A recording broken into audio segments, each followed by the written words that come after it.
दोस्तों, मैं अनिल गुप्ता, आप देख रहे हैं सरल न्यूज़। दिल्ली में विधानसभा चुनाव नज़दीक हैं और अब की बार ताजपोशी किसकी होगी, किसको कुर्सी मिलेगी मुख्यमंत्री पद की, हम बात करेंगे दीनानाथ जी से। दीनानाथ जी, क्या कहना चाहेंगे आप?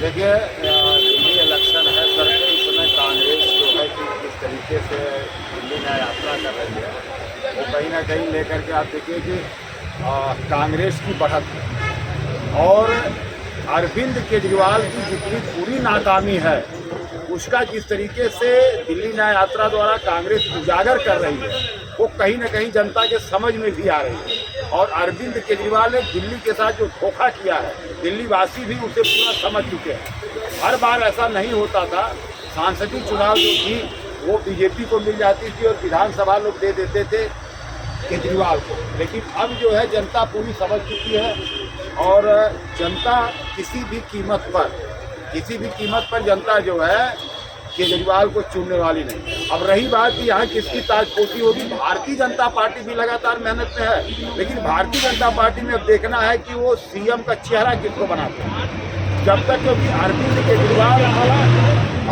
का ही चेहरा है आम आदमी पार्टी में, लेकिन भारतीय जनता पार्टी के पास कोई चेहरा नहीं है। चेहरे तो हो सकते हैं, अब वो कौन सा चेहरा ये लोग घोषित करते हैं ये अभी देखने की बात है, लेकिन इतना तय है कि केजरीवाल जाएगा। ये जब तक यहाँ से दिल्ली मुक्त नहीं कर देगा, दिल्ली को नहीं छोड़ देगा, तब तक दिल्ली में विकास काम नहीं होगा। ये हिंदुस्तान का सबसे बड़ा नौटंकीबाज, झूठा, बेईमान, भ्रष्टाचारी, वो जितना भी उसके ऊपर आरोप लगा उतना कम। अन्ना हजारे के गोद से ये पैदा हुआ और ईमानदारी का ढिढोरा पीट रहा था शीला के ऊपर या किसी के ऊपर छोड़ा नहीं जिसके ऊपर इन्होंने आरोप न लगाया, और यही आरोपी हो गया। इसके बाद कहता है कि अब ईडी गलत है, सीबीआई गलत है, इसको मोदी फंसाते हैं। अरे उस मूर्ख एक IRS है, उसे पता है कि उसके खिलाफ केस करने वाली कांग्रेस थी, दिल्ली प्रदेश कांग्रेस कमेटी ने केस किया है। संवैधानिक व्यवस्था में उसकी जांच हुई है और जांच होने के बाद उसको जेल जाना पड़ा। अभी जमानत पे छूटा है, इसके बावजूद भी कहता है कि हमें मोदी फंसा रहे। मोदी ये मतलब क्या वो लोगों को बताना चाह रहा?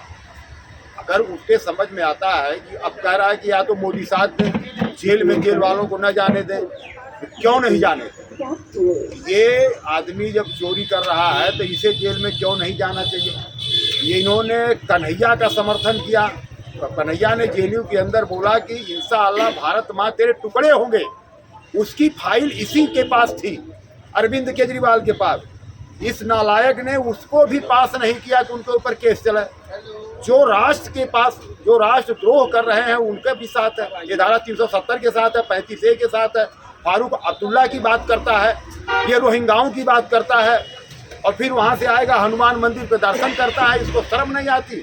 वो हनुमान जी ने अपना गदा घुमा दिया है और ये हनुमान जी का गदा झेलने लायक तो है नहीं, मर जाएगा। इसलिए थोड़ा सा बचा लिए हैं। अब इसको कुष्ठ रोग का वो होने वाला है। ये जमुना साफ कर रहा था, आपने देखा। इन्होंने विद्यालय बना दिया, हॉस्पिटल बना दिया, इन्होंने पूरा दिल्ली को लंदन बना दिया। और दिल्ली की दशा ये है कि अगर कभी दिल्ली आप घूमो तो दिल्ली में रहने का दिल नहीं करेगा। हम लोग तो लुटियन जोन में रहते हैं, कम से कम ये देखते हैं, लेकिन इतनी गंदगी है पूरी दिल्ली के अंदर और प्रदूषण वगैरह तो आप देख ही रहे हो। तो हर बार का कहानी है, ये कोई केजरीवाल घर से नहीं लाया है। लेकिन केजरीवाल की जो झूठी व्यवस्था है, जो झूठी काम है, जो प्रशासनिक के तौर पर लोगों को तैयार करना चाहिए, उन सब योजनाओं को नहीं ला पाता है, जिस चक्कर में ये काम हो रहा। कहता था MCD में भी केजरीवाल, तो कूड़ा हटा दिया इसने। शीला के ज़माने से कूड़ा आया था, कह रहा था ये कूड़ा नहीं रहेगा। बेशर्म, अगर तेरे को शर्म होती अरविंद केजरीवाल तो तू खुद रिजाइन देता। और अब तो जो है बड़ी मुश्किल से जैसे कहे कि दिल्ली का बेटा आ गया। अरे दिल्ली का दुनिया जानती है, ये हरियाणा की पैदाइश है, कहता है कि मैं दिल्ली का बेटा हूँ। सबको पता है कि ये हरियाणा का है कि नहीं है, लेकिन कहता है कि मैं दिल्ली का बेटा हूँ। तो इसका झूठ देखो, इसके मुकाबले पूरी दुनिया में कोई झूठ बोलने वाला नहीं। बहुत बड़ा झूठा, एकदम मक्कार, गद्दार भी कहा जाएगा। जो आदमी धारा 370 35A का समर्थन करे उसे तो शूट कर देना चाहिए। ऐसे आदमी को CM बनाने की जरूरत है। ये हिंदुस्तान है, और इस हिंदुस्तान में राष्ट्रभक्ति बहुत जरूरी है, सनातन धर्म का सम्मान बहुत ही आवश्यक है। ये हमारे धर्म के बारे में कुछ उनको समझ में नहीं आता, जबकि खुद ये हिंदू है। लेकिन क्या करता है, रोहिंग्याओं को 10-10 हज़ार बांट रहा है। क्या है उनके, कहता है जो जहाँ बैठे हैं वहीं से मतदाता हो जाए, चाहे कहीं से चोरी करके आ जाए, उनको भी मतदाता बना दो। इनके तो खुद इनका DNA चेक कराना चाहिए आम आदमी पार्टी वाले को कि ये राष्ट्रहित वाले नहीं हैं, तो ये चुनाव न लड़े। ये क्या कहना चाहेंगे आप? विधानसभा के चुनावों को देखते हुए केजरीवाल जी की सरकार तो बिल्कुल नहीं बनी। केजरीवाल जी ने फ्री का चस्का लगा रखा है सबको कि बस फ्री, महिलाओं के लिए बस फ्री, पानी फ्री, बिजली फ्री, लेकिन कुछ फ्री नहीं है। मैं एक छोटी सी कॉलोनी में रहती हूँ, लेकिन मेरा बिल भी 1,500-1,500 से कम कभी आता नहीं है।